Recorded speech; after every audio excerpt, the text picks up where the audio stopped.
Hello everyone, welcome to my channel वांगशन lovers. तो कैसे हो आप सब? मैं उम्मीद करती हूँ कि आप सब बहुत अच्छे होंगे। अगर वीडियो पसंद आती है तो प्लीज़ वीडियो को लाइक, चैनल को सब्सक्राइब कर दीजिएगा। तो चलिए फिर आज मैं आपके साथ वांगशन फैन फिक्शन माय ओमेगा कॉन्क्यूएन का नेक्स्ट पार्ट शेयर करने वाली हूँ।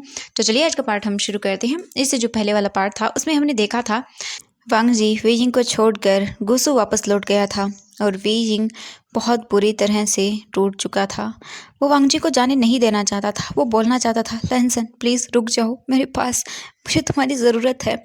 लेकिन वीजिंग ये नहीं बोल पाया क्योंकि वो जानता है वांग जी गुसु का सेकंड प्रिंस है, तो उसकी जिम्मेदारियां हैं बहुत सारी और फिर उसे उस मैंग से शादी भी तो करनी है। हाँ, वांग जी अपने अंकल के ऑर्डर फॉलो करेगा।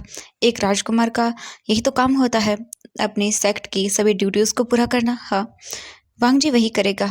वी जिंग अपने रूम में बैठा हुआ था। थोड़ी देर पहले ही जो ग्रैनी थी वो विंग से बात करके गई थी। वी जिंग को थोड़ा रिलीफ फील हो रहा था कि वो अपनी परेशानियां, अपने दुख दर्द किसी तो बता सकता है। वी जिंग ऐसे ही चुपचाप बेड पर लेट जाता है उठकर और बस सीलिंग को ही देखता रहता है। वी जिंग को वांग जी की याद आ रही थी। वांग जी अब उसके पास नहीं था। वी जिंग मतलब इतना टूट गया था कि वो कुछ बोलने के लायक ही नहीं बचा था। वी जिंग अपना हाथ अपने टमी पर रखता है जो कि अब थोड़ा थोड़ा बड़ा हो चुका था क्योंकि वी जिंग लगभग 6.5 महीने प्रेग्नेंट था। वी जिंग अपने हाथ फैलाता है अपने टमी पर और बोलता है, बेबी आई एम सॉरी, मैं मैं तुम्हारे फादर को तुम्हारे पास नहीं रख पाई, मुझे माफ कर देना। लेकिन तुम्हारे पास तुम्हारी मम्मा है ना, वो हमेशा तुम्हारा ख्याल रखेगी, हमेशा तुम्हें प्रोटेक्ट करेगी। ये बोलकर वीजिंग स्माइल करता है और वो ऐसे ही चीज़ें अपने बेबी के साथ बोलता रहता है और कब उसे नींद आ जाती है उसे पता भी नहीं चलता। अब हम देखते हैं नेक्स्ट मॉर्निंग का सीन। वीजिंग उठ चुका था लेकिन उसकी हिम्मत नहीं थी बेड से उठने की क्योंकि वो मन ही नहीं कर रहा था उसका उठने का। वीजिंग को याद आता है जब वांग जी यहाँ पर उसके साथ रह रहा था तो सब कुछ कितना अच्छा था। वीजिंग उठता था, वांग जी उसे फोरहेड पर किस करता था, उसकी केयर करता था, उसे बात दिलाता था, उसे कपड़े पहनाता था और उसकी कितनी केयर करता था, उसके लिए खाना बनाता था। वीजिंग यही सब चीज़ें याद कर रहा था और फिर से उसकी आंखें आंसुओं से भर जाती हैं। वीजिंग बेड पर उठ जाता है और बैठ जाता है। बेड से उठकर बैठने के बाद वीजिंग पूरे रूम को देखता है। वीजिंग को अभी भी वांग जी की स्मेल रूम में फील हो रही थी क्योंकि वो वांग जी की स्मेल थी। उसकी अल्फा की सेंट उसे बहुत अच्छी लग रही थी और कामिंग फील करवा रही थी। वीजिंग बोलता है, वीजिंग तुम ऐसे नहीं रह सकते हो। हाँ, मैं मानता हूँ वांग जी तुम्हारे लिए ज़रूरी है, लेकिन तुम्हें समझना होगा वो तुम्हारी अकेले का नहीं है। वो एक प्रिंस है, तो तुम्हें भी तो स्ट्रांग बनना होगा ना वी। तुम सोच लेना कि तुम्हारी लाइफ में कभी कोई था ही नहीं। वी यिंग अपने आप को समझाता है, बहुत बार समझाता है, फिर जाकर वो बोलता, हाँ सेम, मैं ऐसा ही करूँगा। वी यिंग उठता है, अपनी क्लोथ लेता है और फिर वो बाथरूम में जाता है और पानी देखता है। वी यिंग फिर जाता है और वो किचन में पानी गर्म करता है अपने लिए। पानी गर्म करने के बाद वो लेकर आता है। थोड़ी डिफ़िकल्टी तो होती है उसे, लेकिन फिर भी वो कर लेता है। वी यिंग आता है, पानी डालता है अच्छे से बाथटब में और फिर वो अपनी क्लॉथ निकालता है, वो डोर को बंद करता है वॉशरूम के और बाथ लेने के लिए बैठ जाता है टब में। वी जिंग अपने आंखों को बंद कर लेता है और वो वहीं पर कुछ देर आराम करता है। वी जिंग को रिलैक्सिंग फील हो रहा था हॉट वाटर के अंदर बाथ लेने से। कुछ देर तक ऐसे ही बाथ टब में बैठा रहता है। थोड़ी देर के बाद फिर वो उठता है और अपने बॉडी को क्लीन करता है, फिर बाहर आता है, अपने रोब्स को पहनता है और फिर बाहर निकल जाता है। बाहर सभी लोग अपने काम कर रहे थे। जैसे ही वो विंग को देखते हैं तो विंग के पास आते हैं और बोलते हैं, मास्टर वी आप ठीक हैं? वी जिंग उन सबको देखता है और बोलता है, हाँ मैं ठीक हूँ, काम कैसा चल रहा है? सभी लोग बोलते हैं बहुत अच्छा चल रहा है।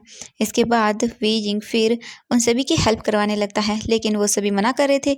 लेकिन वी जिंग कहाँ किसकी मानने वाला था। वी जिंग बस अब अपने आप को बिजी रखना चाहता था।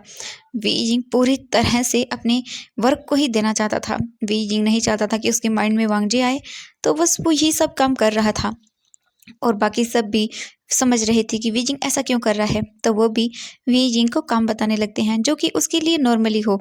आई मीन ऐसे भारी चीज़ें नहीं दे रहे थे उठाने के लिए, बस नॉर्मली छोटी मोटी चीज़ें वो कर रहा था। वी जिंग ऐसे ही चीज़ें करता है और उसका पूरा दिन वहीं पर बीत जाता है। वी जिंग पूरा दिन बस वही करता है। काफ़ी देर हो जाने के बाद वी जिंग थक जाता है और फिर वो अपने रूम वापस आ जाता है। एक सर्वेंट आई मीन एक बार एक लेडी वीजिंग के लिए खाना लाकर रख देती है। वीजिंग खाने को देखता है, उसका मन नहीं था खाने का, लेकिन फिर भी उसे खाना होगा अपने बच्चे के लिए। वीजिंग फिर उस खाने को लेता है, टेबल पर बैठ जाता है और खाना खाने लगता है। खाना खा लेने के बाद वीजिंग फिर अपने जो उसका घर था उसका डोर बंद करता है और फिर वो फिर नहाता है और फिर वापस आता है और बेड पर लेट जाता है और फिर से वो सोने की कोशिश करता है, लेकिन उसे नींद नहीं आ रही थी। तो वीजिंग उठता है और वो कबर्ड को ओपन करता है, उसमें से वांग जी के रोब्स को निकालता है और उस रोब को लेकर आता है और अपने ऊपर पहन लेता है। अपने जो अदर रोब्स थे उसके वो निकाल देता है और ओनली वांग जी के रोब पहनकर ही बेड पर लेट जाता है। वीजिंग वांग जी के रोब्स को स्मेल करने लगता है। वीजिंग को स्मूथ और कामिंग फील हो रहा था।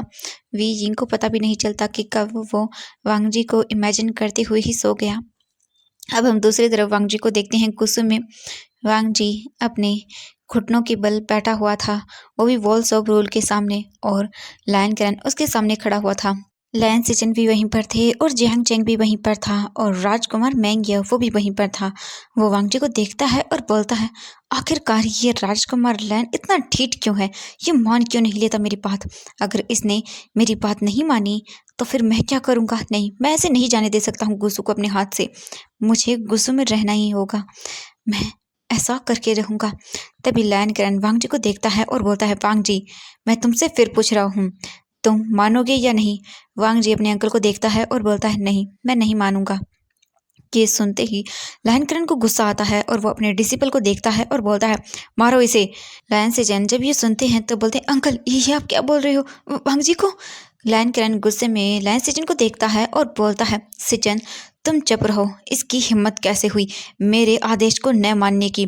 मैंने इससे कहा था और मैं इसे आखिरी बार पूछ रहा हूँ, अगर इसने फिर से मुझे मना किया तो फिर इसे सजा लेनी ही होगी। लहन सिचन बोलता है, अंकल अंकल प्लीज़ प्लीज़ इसे माफ़ कर दीजिए, मैं बोल रहा हूँ ना, मैं वांग जी से बात करूँगा। तभी वांग जी बोलता है, गा मैंने कह दिया सो कह दिया, मैं ये नहीं करूँगा मतलब नहीं करूँगा। मैं सजा लेने के लिए तैयार हूँ, अब जो चाहे मुझे सजा दे सकते हैं। लायन करन गुस्से में बोलता है, ये पूरा पागल हो गया है, ये सब उस ओमेगा की वजह से हो रहा है। उस ओमेगा ने ही इसका दिमाग खराब किया है, मैं अब और बर्दाश्त नहीं कर सकता। डिसिपल्स मारो इसे। जैसे ही लायन से चैन ये सुनते हैं तब वो बोलते हैं, नहीं अंकल प्लीज़ प्लीज़ एक बार मेरी बात मान लीजिए, बस बस एक बार छोड़ दीजिए, मैं बात करूँगा, मैं समझाऊँगा इसे कि समझ जाएगा। कगर मैंने कहा ना आपसे। तभी गुस्से में लायन से चैन वांग जी को देखता है और बोलता है, वांग जी मैंने कहा ना चुप रहो। तो वांग जी चुप हो जाता है। लायन किरण बोलता है, सिचन मैं बस तुम्हें एक दिन का टाइम दे रहा हूँ, अगर सुबह तक ये नहीं माना तो फिर इसे सजा लेनी ही होगी, और तुम जानते हो इसकी सजा क्या होगी। लायन सिचन बोलते हैं, हाँ मैं बात करूँगा, वो मान जाएगा अंकल प्लीज़। ये बोलकर फिर वो वांग जी को देखते हैं और बोलते हैं, वांग जी तुम मेरे साथ चलो, मुझे तुमसे बात करनी है। लायन किरण गुस्से में वहां से चला जाता है। लैन सिचन के जाने के बाद राजकुमार मैंग वांग जी के पास आता है और बोलता है, राजकुमार लैन आखिरकार अब कब तक नहीं मानेंगे। मैंने कहा ना आपको मानना होगा, अब मान क्यों नहीं लेते हो। ये एक पॉलिटिक्स मैरिज है और ये होना ज़रूरी है। आखिरकार आप उस घटिया ओमेगा में इतना इंटरेस्ट क्यों ले रहे हैं, वो तो वैसे भी आपके लायक नहीं है। ये सुनता है वांग जी तो गुस्से में मैंगिया को देखता है और बोलता है, अपना मुंह बंद रखो, अगर एक और आपने मेरे वीकिंग के बारे में कुछ भी कहा तो मैं भूल जाऊंगा कि आप एक ओमेगा हैं और राजकुमार हैं। ये बोलकर वांग जी वहाँ से उठता है और वो अपने जिंगशी की ओर जाने लगता है। इसके बाद मैंगियाओ भी वहाँ से चला जाता है। लैन सिचन फांगची को जाता हुआ देखते हैं। तभी जियांग चैंग लैन सिचन के पास आता है और बोलता है, आप चिंता मत करिए, सब ठीक हो जाएगा। मुझे मुझे विजय की चिंता हो रही है, न जाने वो किस हाल में होगा। तभी लैन सिचन बोलते हैं, चैंग तुम चिंता मत करो, मैंने वियिंग को देखा था, वो बिल्कुल ठीक है। शायद अब नहीं होगा, क्योंकि फांग जी यहाँ पर है, तो मुझे नहीं पता वियिंग कैसे अपने आप को संभाल रहा होगा। वो बहुत मुश्किल में होगा। और एक अल्फ़ा जब अपने ओमेगा के पास नहीं होता है, उसकी प्रेगनेंसी के टाइम तो बहुत सारी चीज़ें होती हैं जो मतलब वो हैंडल नहीं कर पाता है। मैं डर रहा हूँ विंग के लिए, और अब मुझे वांग जी वांग जी के लिए भी डर लग रहा है। अगर वांग जी ने हाँ नहीं कहा तो अंकल तुम जानते हो क्या करेंगे। लैन से चैन जब ये बोलता है तो जियांग चैंग बोलता है, हाँ मैं जानता हूँ, लेकिन लेकिन वीजिंग वो सही कर रहा है। वीजिंग को वो नहीं छोड़ सकता है ऐसे। अगर वीजिंग को वांग जी ने ऐसे ही छोड़ दिया तो फिर बहुत बड़ी तो बीजिंग नहीं संभाल पाएगा अपने आप को। वो कैसे हैंडल करेगा? वो एक ओमेगा है और न जाने कितने ही अल्फा बीइंग के साथ कुछ भी करने के बारे में सोचेंगे। लहन से चैन बोलते हैं, हाँ मैं जानता हूँ चैंग, लेकिन मुझे मुझे नहीं समझ आ रहा मैं क्या करूँ। मैंने अंकल को किसी तरह से अब तो मना लिया, लेकिन सुबह होते ही न जाने वो क्या करेंगे। मुझे एक बार वांग जी से बात करनी होगी। अगर वो नहीं मानता है तो फिर मुझे एक डिसीजन लेना होगा, और मैं वो लेना नहीं चाहता था, लेकिन अब मुझे वो लेना होगा। ये बोलकर फिर वो दोनों भी वहाँ से चले जाते हैं। अब हम वांग जी को देखते हैं। वांग जी जिंगशी के पास आता है और देखता है जिंगशी को। वांग जी का मन नहीं था जिंगशी में जाने का, क्योंकि वो बिना बीजिंग की जिंगशी को इमेजिन ही नहीं कर सकता था। वांग जी जिंगशी के अंदर नहीं जाता, वो वहीं जिंगशी के आंगन में ही बैठ जाता है और मेडिटेट करने लगता है, क्योंकि उसे पता है मॉर्निंग होते ही उसके साथ क्या होने वाला है। तो उसे बहुत ज़्यादा एनर्जी चाहिए होगी। वांग जी पूरी रात ऐसे ही बैठा रहता है। वो बहुत ही घबराया हुआ था। उसे पता था कि वी जिंग बहुत ही मुश्किल में होगा। वो किस तरह से हैंडल कर रहा होगा अपने आप को। वी जिंग उसे पता है कि रो रहा होगा, उसके लिए बार बार बोल रहा होगा। वांग जी जानता था कि वी जिंग चाहता था उसे रोकना, लेकिन वो नहीं कर पाया, और वांग जी जानता है कि वो उसे रोक भी क्यों नहीं पाया। वांग जी ऐसे ही पूरी रात वहीं जिंगशी के बाहर बैठा रहता है। तभी मॉर्निंग हो जाती है। मॉर्निंग के 5 बज चुके थे और गुस्से के सभी लोग इसी वक्त जग जाते हैं। वांग जी चुपचाप वहीं पर बैठकर ही मेडिटेट ही करने लगता है। वांग जी को ऐसे ही बैठे बैठे लगभग 3 से 4 घंटे हो चुके थे। वांग जी वहां से हिला तक नहीं था। वांग जी के पास तभी लाइन से चन आते हैं और बोलते हैं, वांग जी। वांग जी अपनी आइज को ओपन करता है और अपनी गगा को देखता है और फिर उठता है और उन्हें वो करता है। लाइन से चन बोलते हैं, वांग जी प्लीज अंकल की बात मान लो। वांग जी अपने गगा को देखता है और बोलता है, गगा मुझे बताइए, क्या अंकल आपसे कहें कि आप चैंगा को छोड़कर किसी और से शादी कर लीजिए तो आप करेंगे?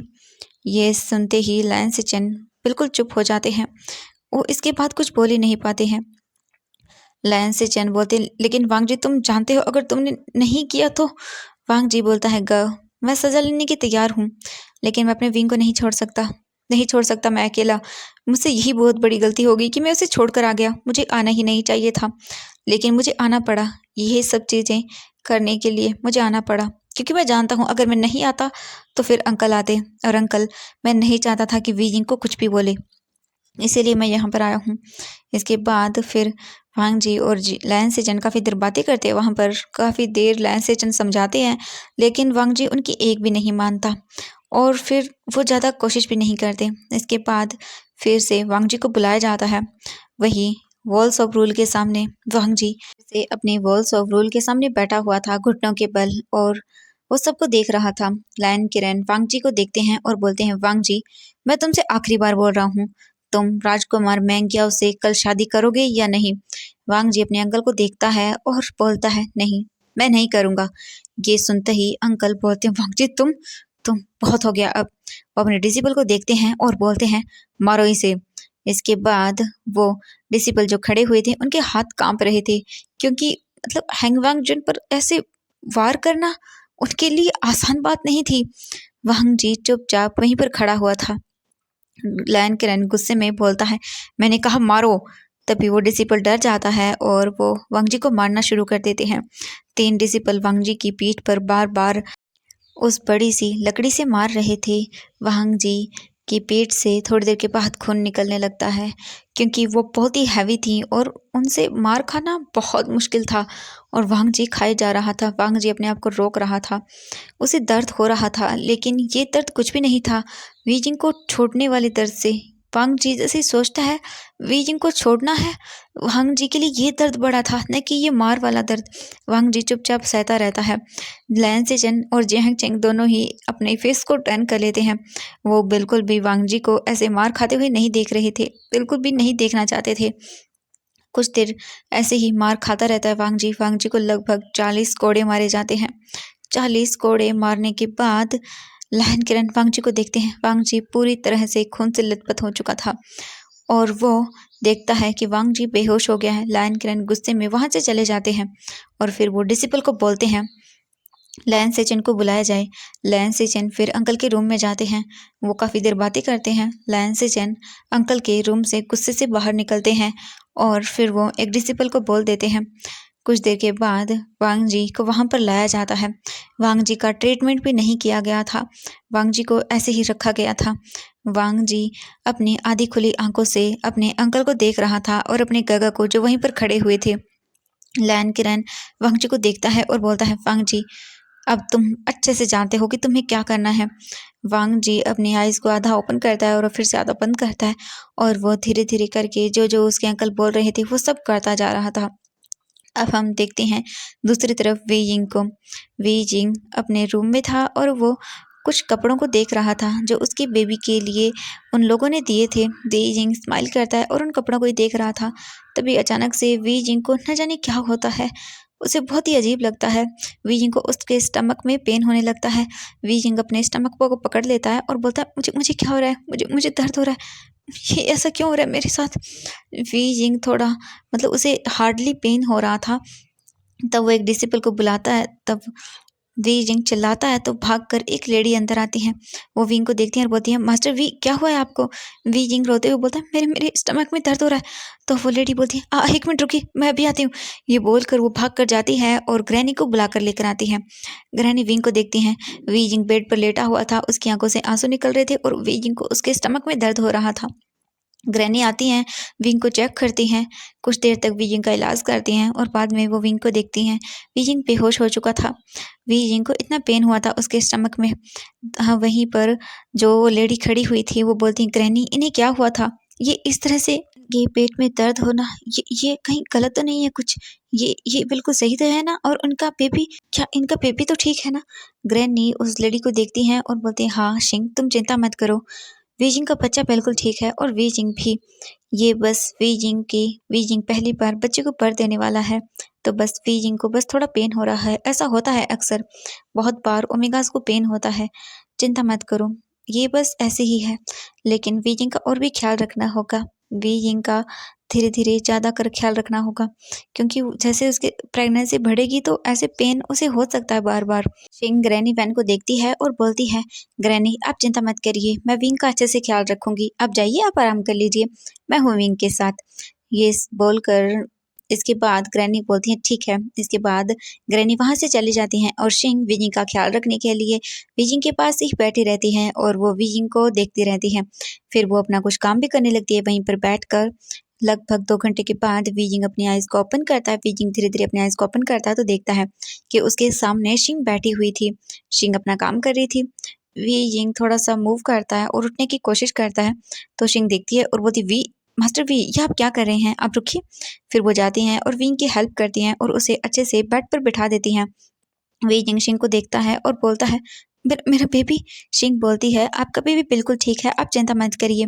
ग्रैनी ने कहा था कि आप जैसे जैसे मतलब आपकी प्रेगनेंसी बढ़ेगी तो आपको प्रॉब्लम्स होंगी, बस ये उनमें से ही एक था। विंग बोलता, ओह अच्छा, सब सब ठीक है ना। तो वो बोलती है, हाँ बिल्कुल ठीक है, आप चिंता मत करिए, मैं आपके लिए खाना लेकर आती हूँ, आप खाना खा लीजिए। वीजिंग बोलता है, हाँ। इसके बाद शिंग वहाँ से चली जाती है वीइंग के लिए खाना लाने के लिए। वीइंग बैठा हुआ था और उसे कुछ अच्छा नहीं लग रहा था। उसे ऐसा लग रहा था जैसे कुछ तो गलत हुआ है, बहुत गलत हुआ है। वीजिंग कुछ देर बैठा रहता है, तभी शिंग आ जाती है वीइंग के लिए खाना लेकर। वीजिंग खाने की ट्रे को लेता है और वो खाना खाने लगता है। वीजिंग खाना खा लेने के बाद बोलता है कि मुझे थोड़ी देर बाहर घूमना है, मुझे अच्छा नहीं लग रहा है यहाँ पर। शिंग बोलती है, ठीक है। इसके बाद शिंग वीजिंग को उठाने में मदद करती है। वीजिंग बेड से उठ जाता है। शिंग वीजिंग को बाहर लेकर आती है और वो वीजिंग को घुमाने के लिए लेकर जाती है। ये फॉरेस्ट का इलाका था, तो वीजिंग घूमने लगता है और सब चीज़ें देखने लगता है। वहीं हम वांग जी को देखते हैं। वांग जी एक रूम में था। वांग जी की पूरी बॉडी पर पट्टियां बंधी हुई थी। वो आंखें बंद किए हुए लेटा हुआ था। उसकी बॉडी से जगह जगह से ब्लड निकल रहा था। पट्टियां बांधने के बाद भी ब्लड निकल रहा था। वांग जी चुपचाप बस अपनी आंखों को बंद किए हुए लेटा हुआ था। लैन सिचन उनके पास ही खड़े थे और वो हीलर को देखते हैं और बोलते हैं, वांग जी ठीक तो हो जाएगा ना। हीलर लैन सिचन को देखता है और बोलता है, कुल प्रमुख हमें इन्हें ठीक करने की पूरी कोशिश कर रहे हैं, लेकिन इनके वाउंड्स बहुत गहरे हैं। इन्हें ठीक होने में लगभग 8 से 9 महीने लग जाएंगे। इनकी हड्डियां बहुत बुरी तरह से ब्रेक हुई हैं। देखिए टाइम लगेगा इन्हें ठीक होने में। लायन से चैन बहुत ही हताश और निराश खड़े हुए थे, अपने भाई को ही देख रहे थे और वो कुछ भी नहीं कर पाए थे। अब हम देखते हैं पूरे 1 महीने बाद का सीन। अब वी जिंग की प्रेगनेंसी को 7.5 महीने पूरे हो चुके थे और वी जिंग का बेली भी ज़्यादा बाहर आ चुका था। अब वी जिंग कुछ टाइम अकेले बिताना चाहता था, इसीलिए वो अपने रूम से बाहर निकल आया था और सीसी उसे लेकर बाहर आई थी घुमाने के लिए। वी जिंग इस वक्त माउंटेन पर खड़ा हुआ था और वो नीचे देख रहा था। बहुत ही सुंदर हवा चल रही थी, व्यू को वो एंजॉय कर रहा था। वीजिंग का मन नहीं लग रहा था कहीं भी। वीजिंग की आंखों से आंसू बह रहे थे और वो वांगजी को ही याद कर रहा था। वीजिंग ने वांगजी के लूज रॉब्स पहने हुए थे और पास में वो लेडी जिनका नाम सिंह था वो खड़ी हुई थी। फिर वो कुछ काम करने के लिए वहाँ से चली जाती हैं। वीजिंग वहीं माउंटेन पर ही खड़ा रहता है और वो उसे नीचे देख रहा था। तभी अचानक से वीजिंग को आवाज़ आती है। वीजिंग जब ये आवाज़ सुनता है तब वो झट से पीछे पलटकर देखता है और वीजिंग की आंखों से और भी ज़्यादा आंसू गिरने लगते हैं। वीजिंग रोने लगता है बहुत बुरी तरह से। तो एवरीवन आज के लिए बस इतना ही, मिलते हैं नेक्स्ट पार्ट में। आई होप कि वीडियो पसंद आई तो प्लीज़ वीडियो को लाइक, चैनल को सब्सक्राइब कर दीजिएगा। तो आपको क्या लगता है, क्या यहाँ पर वांगजी लौट आया है वापस वीजिंग के लिए?